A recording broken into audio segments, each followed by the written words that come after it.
ഞാൻ ഈ മാസം ഏറ്റവും കൂടുതൽ വെയിറ്റ് ചെയ്തിരിക്കുന്ന 2 മൂവീസാണ്. ഒന്ന് ബ്രഹ്മയുഗവും മറ്റൊന്ന് മഞ്ഞുമൽ ബോയ്സ് ആയിരുന്നു. ഈ ഒരു മൂവിക്ക് ഫസ്റ്റ് ലുക്ക് കണ്ടപ്പോൾ തന്നെ ഞാൻ ഉറപ്പിച്ച കാര്യമാണ് ഫസ്റ്റ് ഡേ ഫസ്റ്റ് ഷോ പോയി കണ്ടിരിക്കും. കാരണം ആ ഒരു മൂവിയുടെ പോസ്റ്റർ എന്ന് പറയുന്ന ഒരു ഫുള്ളി ആ 90s വൈബ് ഒക്കെ ആയിരുന്നു. സോ അതുകൊണ്ട് തന്നെ എന്റെ മനസ്സിൽ ശരിക്കും പറഞ്ഞാൽ ആ ഒരു 90s വൈബ് പറയുന്ന ഒരു കോമഡി ഫീൽ ഗുഡ് മൂവി ആയിരിക്കും, ജാനേമൻ പോലെ ആയിരിക്കും എന്നാണ് ഞാൻ വിചാരിച്ചത്. കാരണം ഞാനൊരു 90s കിഡാണ്. എന്നെ പോലുള്ള എല്ലാവർക്കും ആ ഒരു പോസ്റ്റർ നല്ല രീതിയിൽ കണക്ട് ചെയ്യും. കാരണം ആ ഒരു കാലഘട്ടത്തിലുള്ള ആ ഒരു ഹെയർ സ്റ്റൈലും ആ ഒരു കോസ്റ്റ്യൂമും അല്ലെങ്കിൽ ആ ഒരു ഗ്രൂപ്പ് ഫോട്ടോയിൽ അവരിക്കുന്ന പൊസിഷൻ ആയാൽ പോലും ആ ഒരു സമയത്ത് ഒരു ട്രെൻഡ് സെക്ടർ ആയിരുന്നു. സോ ആ ഒരു പോസ്റ്ററിൽ 2-3 പോസ്റ്റേഴ്സിൽ തന്നെ ഞാൻ ഭയങ്കര രീതിയിൽ എന്താ പറയുക വെയിറ്റിംഗ് ആയിരുന്നു. കാരണം ടീസറോ ട്രെയിലറോ ഒന്നും ഇല്ലെങ്കിലും ആ ഗാങ്ങും അല്ലെങ്കിൽ അവരുടെ ഒരു എന്താ പറയുക വൈബൊക്കെ ഇങ്ങനെ കണ്ടിട്ട് തന്നെ ഓക്കെ ഫൈൻ, അങ്ങനെ ഒരു ഫുള്ളി കോമഡി അല്ലെങ്കിൽ ഒരു ഫീൽ ഗുഡ് മൂവി അല്ലെങ്കിൽ ഒരു ട്രിപ്പ് ആയിരിക്കും അങ്ങനെയാണ് ഞാൻ വിചാരിച്ചത്. പക്ഷേ ആ ഒരു ട്രെയിലർ കണ്ടപ്പോൾ മാൻ സീരിയസ്ലി അതൊരു കിട്ടിലം എക്സ്പീരിയൻസ് ആയിരുന്നു. ഒരു ട്രൂ ഇവന്റ്സിനെ ബേസ് ചെയ്തിട്ട് സംസാരിക്കുന്ന മൂവിയാണ്. അതൊരു സർവൈവൽ ത്രില്ലറാണ്. ഞാൻ ഒരിക്കലും പ്രതീക്ഷിച്ചില്ല ഇങ്ങനത്തെ ഒരു വൈബിലാണ് ഈ മൂവി പോകുന്നത്. ആ ഒരു പോസ്റ്ററിൽ നമ്മൾ ആദ്യം വന്ന ഒരു 2-3 പോസ്റ്റർ ശരിക്കും പറഞ്ഞാൽ ആ ഒരു ഗ്രൂപ്പ് ഫോട്ടോയാണ്. സോ അതുകൊണ്ട് ഞാൻ വിചാരിച്ചു 90s നടക്കുന്ന എന്തെങ്കിലും ഒരു കാര്യം ഫോക്കസ് ചെയ്തിട്ടായിരിക്കും ഒരു ഫുള്ളി കോമഡി പാക്കഡ് മൂവി എന്നാണ് ഞാൻ വിചാരിച്ചത്. ആ ഒരു ടീമും അല്ല ആക്ടേഴ്സും കാര്യങ്ങളൊക്കെ കണ്ടിട്ട്. പക്ഷേ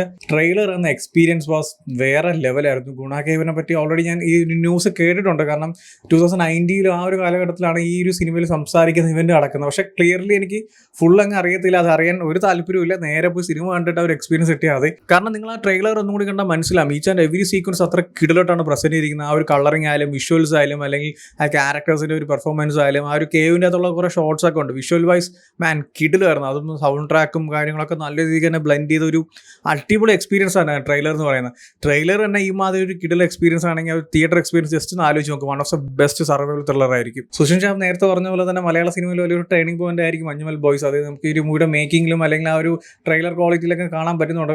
അത്രയ്ക്ക് കിടിലായിരുന്നു. ആ ഒരു വിഷ്വൽസും ആ ഒരു സൗണ്ട് ട്രാക്കും ആ ഒരു മേക്കിങ്ങും എക്സിക്യൂഷനൊക്കെ ആ ഒരു 2 മിനിറ്റ് 40 സെക്കൻഡുള്ള ട്രെയിലർ തന്നെ ഒരു അടിപൊളി എക്സ്പീരിയൻസ് ആയിരുന്നു. സോ എന്തായാലും ഫസ്റ്റ് ഷോ തന്നെ പോയി കാണണം. എനിക്ക് തോന്നുന്നു നെക്സ്റ്റ് വീക്കാണ് റിലീസ് എന്ന് തോന്നുന്നു. ഡേറ്റ് അനൗൺസ് ചെയ്തിട്ടില്ല.